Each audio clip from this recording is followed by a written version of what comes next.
Hello everyone, welcome to MBA करो। महाराष्ट्र सीटी MBA 2022 is over.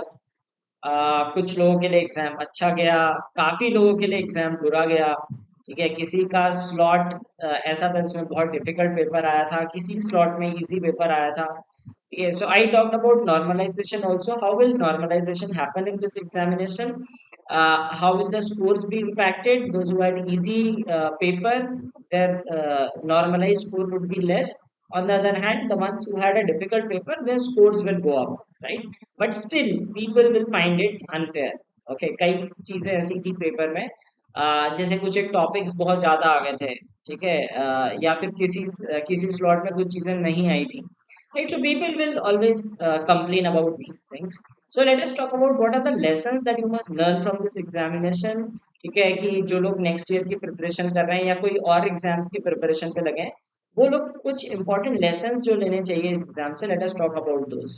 ठीक है, देखो, कंप्लेन करने से, सिस्टम के अगेंस्ट जाने से कुछ नहीं होगा। आप गाली दोगे, आप सीईटी को गाली दोगे, आप एग्जाम कंडक्ट करने वाली बॉडी को, जिनने पेपर बनाया था उन्हें गाली दोगे, कोई फर्क नहीं पड़ेगा। राइट, रिजल्ट आएगा, जिनका अच्छा पेपर गया होगा उनका एडमिशन हो जाएगा। ठीक है, आप बस अब्यूज करते रह जाओगे, कोई सिस्टम में कोई फर्क नहीं पड़ने वाला। So instead of doing that, spreading that negativity, okay, let us learn certain things and move on. ठीक है, एग्जाम खराब गया, कोई बात नहीं। कंप्लेन कर ली, कोई बात नहीं, हो गया, आप सब खत्म। Let's move ahead. ठीक है, आगे भी कुछ करना है, अगर खाली आप कंप्लेन करते रह जाओगे कुछ नहीं होने वाला। So let us talk about the things that we learned from this examination, CET 2022. So if you are new to my channel, please do subscribe to my channel, and you can also join my Telegram channel to get updates on all MBA entrance examinations. सबसे पहली बात, life हमारी uncertain होती है, right? किसी के साथ कोई भी घटना घट सकती है, right? There could be some good happenings, there could be some bad happenings.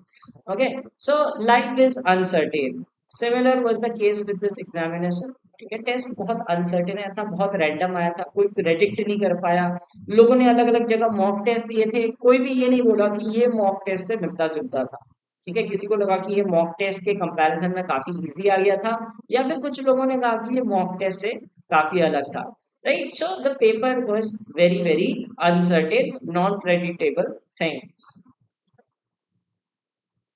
जिस चीज से सबसे ज्यादा एजुटेशन है, लोगों को सबसे ज्यादा कंप्लेन कर रहे हैं, the thing is slots even नहीं आए थे। ठीक है, स्लॉट 135 145 इजी थे। ठीक है, अगर हम बात करें कि 145 तो बहुत इजी आ गए थे,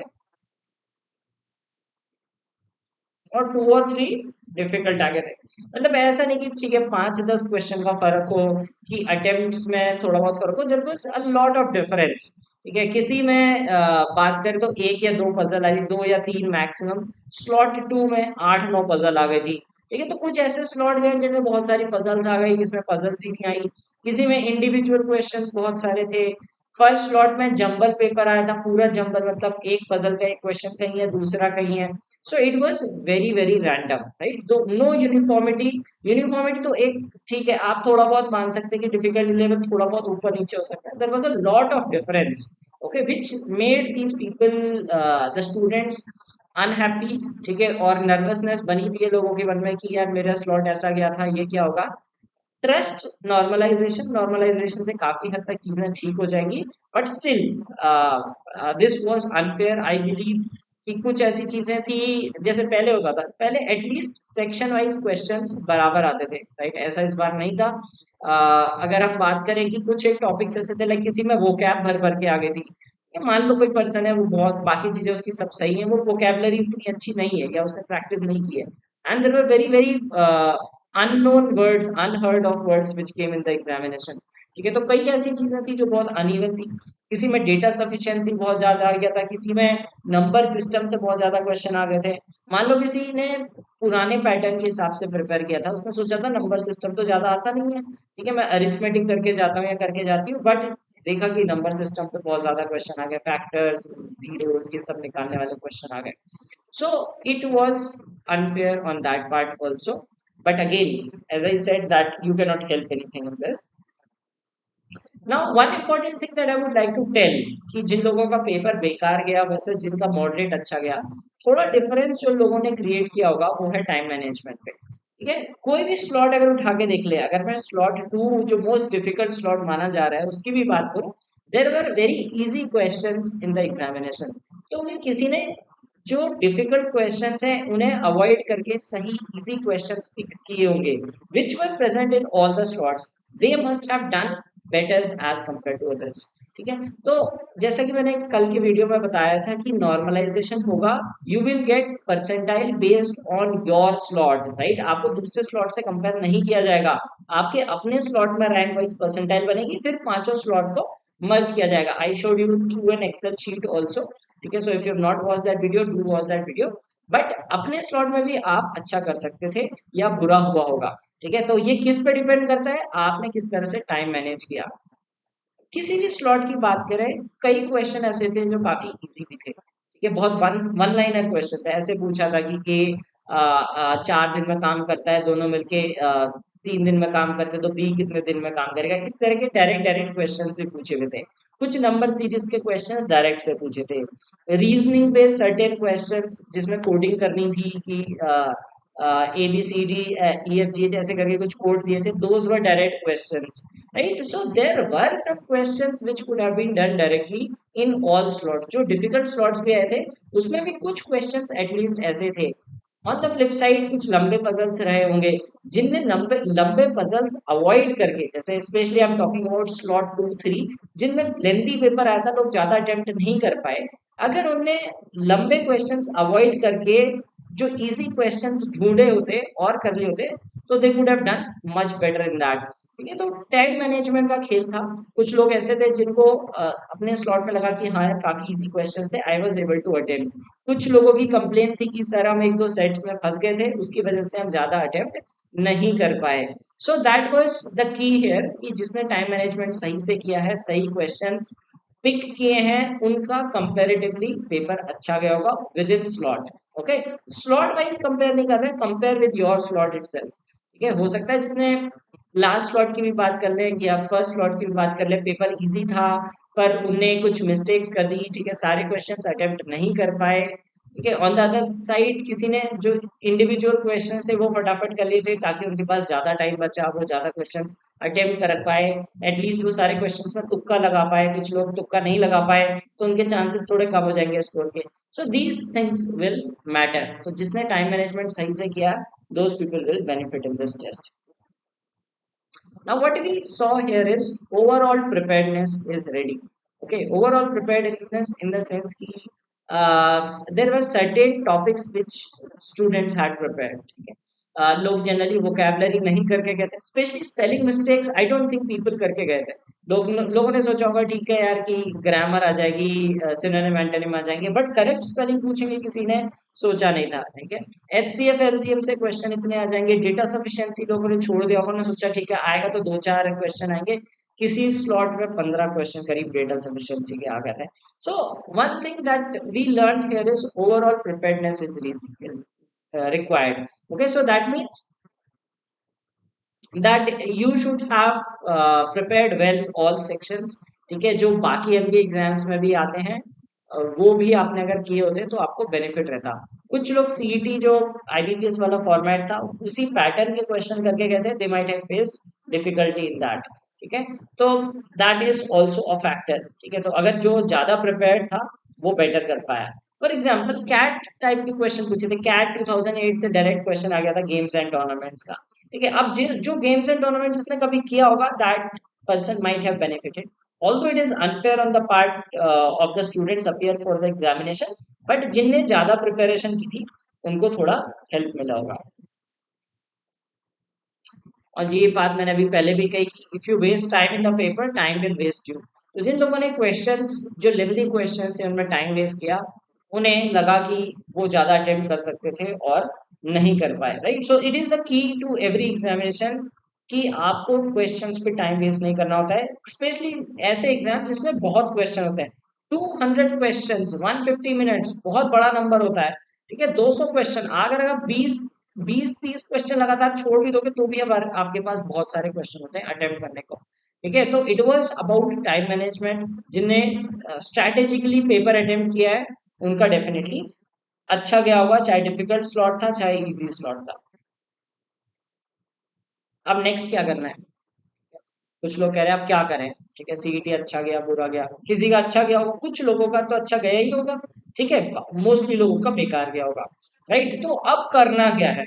सो जिनका अच्छा गया, कॉन्ग्रेचुलेशंस, ठीक है, you work hard for it, you had a good luck on the day of the examination, you were able to cope up with the stress, ठीक है, स्पेशली मान लो जो लोग पहले दिन देके गए थे उन्हें कोई आइडिया नहीं था पेपर कैसा आएगा, जो लोग डिफिकल्ट स्लॉट में देने गए उनका पेपर अच्छा हो गया, ठीक है, तो कॉन्ग्रेचुलेशन टू ऑल दो students who did well in the examination, ठीक है, इसमें आपकी मेहनत काम आई होगी, ठीक है, आपने अच्छे से मेहनत की, आपने रिवीजन किया प्रॉपरली तरीके से और आप एग्जाम प्रेशर हैंडल कर पाए, that's a great achievement, so congratulations to all of those, ठीक है, wait for the results, result आएगा, आप अपने अच्छे अच्छे कॉलेजेस में एडमिशन ले लेंगे, पर बहुत सारे लोग उनका पेपर अच्छा नहीं गया, ठीक है, so it is a trend, ठीक है, पेपर आते जाएंगे, पेपर जाते जाएंगे, किसी का अच्छा जाएगा, किसी का बुरा जाएगा, जिसका बुरा जाता है उसकी प्रिपरेशन रुकनी नहीं चाहिए, ठीक है, अनलेस यू गिव अप, तुमने कहा नहीं अब एमबीए नहीं करना, अब कुछ और करना है, ठीक है, जॉब में कंटिन्यू करते हैं या फिर बिजनेस है या कुछ और ऑल्टरनेटिव सोचते हैं, that is a different thing,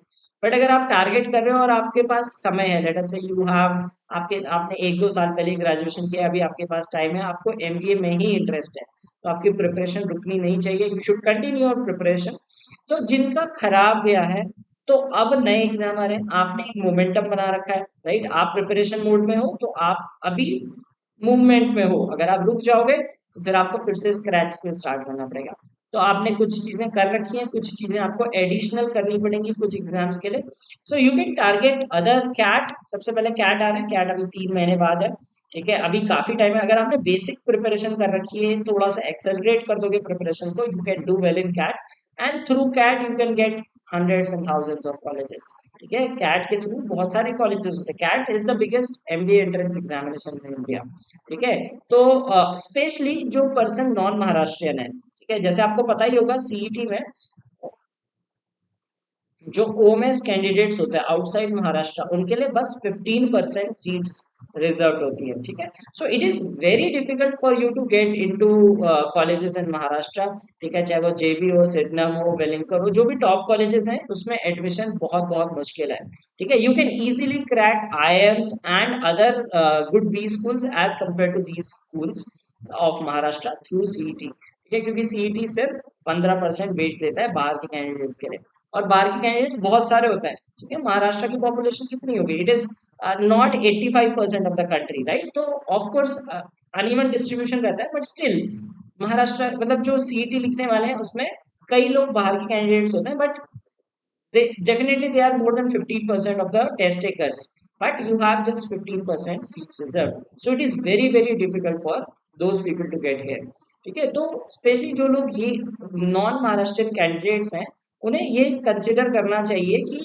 this is a luck based paper, ठीक है, इसमें काफी काफी आपका लक भी मैटर करेगा, क्योंकि बहुत कम सीट है, हो सकता है एक आध रैंक से आप पीछे रह जाओ, ठीक है, और दूसरा रीजन कि बहुत अनसर्टेन पेपर है, ठीक है, तो जो लोग नॉन महाराष्ट्र कैंडिडेट्स हैं they should take it as a backup option, ठीक है, ये पहला ऑप्शन नहीं होना चाहिए हमें महाराष्ट्र सीटी क्रैक करना है, so they should start targeting other examinations, CAT, ठीक है, कैट के अलावा भी बहुत सारे एग्जाम्स होते हैं, देयर इज आईएफटी, ठीक है, थोड़े जैसे जो डिफिकल्ट लेवल के होते हैं, आईएफटी जैट डिफिकल्ट होते हैं, ठीक है, एनमैट, स्नैप, टिस्नेट, ठीक है, ये मॉडरेट लेवल में आ जाते हैं, फिर आपके आते हैं सी मैट, ठीक है, मैट, ये सब इजी लेवल के एग्जाम होते हैं, तो ये सारे एग्जाम आप अलग अलग एग्जाम्स टारगेट कर सकते हो, और इनकी प्रिपरेशन अभी से इन इन प्रिपरेशन में लगे रहोगे तो आप इन एग्जाम्स को क्रैक कर सकते हो, and for the others specially Maharashtra candidates जो जिनका महाराष्ट्र का डोमिसाइल है, जिनने अच्छा किया था बट क्लोज, बहुत क्लोज जाके रह गए, ठीक है, तो आप 2023 की प्रिपरेशन भी स्टार्ट कर सकते हो अभी से नाउ, अगर अगर आपको पता होगा कि नॉर्मली सीईटी जो होता है वो मार्च के महीने में होता है, ठीक है, नॉर्मल जो सिनेरियो होता है वो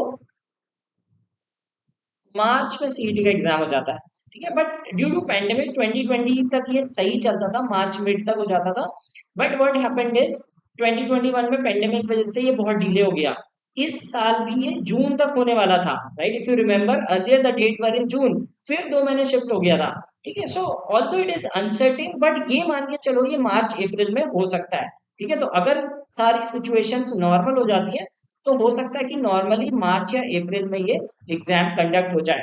सो if you are targeting the examination, इस तरह से मान के चलो कि मार्च अप्रैल तक आपको पूरी प्रिपरेशन कंप्लीट कर देनी है और रेडी रहना है कि इस टाइम तक एग्जाम हो। आप ये मत सोच के चलो कि नेक्स्ट ईयर भी ये अगस्त में होगा, इस ईयर भी ये जून में, पहले जून बोला था पर उसके बाद डिले हुआ है, ठीक है? तो ये नॉर्मली मार्च अप्रैल में होने वाला एग्जाम है। अगर सब चीजें सही होती है तो ये मार्च अप्रैल में हो भी सकता है। So if you are starting your preparation, start now because you have around 6 months. आपके पास 6 मंथ है, 6 मंथ में आप अच्छी खासी प्रिपरेशन कर सकते हो। न्यू कैंडिडेट्स, जो लोग अभी, ठीक है, अभी ग्रेजुएशन किए हुए हैं या ग्रेजुएशन के फाइनल ईयर में हैं, जिनने बस देखने के लिए पेपर दिया था, ठीक है, वो लोग भी अभी से प्रिपरेशन स्टार्ट कर सकते हैं। 6 months is a good enough time to prepare for CET. तो अगर आप लोग कैट की प्रिपरेशन स्टार्ट कर रहे हैं, मतलब ऑफ कोर्स आपने स्टार्ट कर दी होगी and you are looking for a crash course, so I am launching a crash course and I have started this, and you can enroll in this crash course, and I will be mentoring you for the examination, helping you with GDPI as well. So you can enroll in the crash course and contact via Telegram or WhatsApp for more details.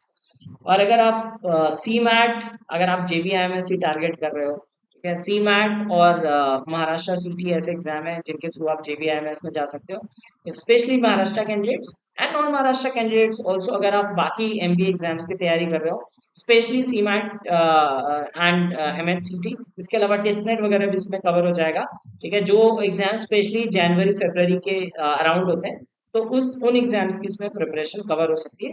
So you can enroll in this crash course. It's a not a crash course. It's a lengthy course. ठीक है, 6 महीने का course होगा. The classes will be till March next year. So you can enroll in this course, and again you can contact me via Telegram or WhatsApp to get more details. So I hope you got some lessons कि क्या करना है, ठीक है? Paper अच्छा नहीं हुआ कोई बात नहीं, आगे मेहनत करनी है, आगे एग्जाम्स टारगेट करने हैं, अभी नए एग्जाम्स आएंगे, काफी एग्जाम्स है, काफी अपॉर्चुनिटीज हैं। So all the best for these examinations, ठीक है? तो रुकना नहीं है, ठीक है? लाइफ में ऐसा होते रहता है, you do not get success every time, a lot of times people are unsuccessful, but they keep trying and become achieve what they want in life, right? So wish you all the best for the upcoming examinations, ठीक है? Forget CET, जो हुआ हो गया, ठीक है? अच्छा हुआ, good, wait for the results and the cap rounds, and if it did not go well, don't worry, there are many more things to come in future.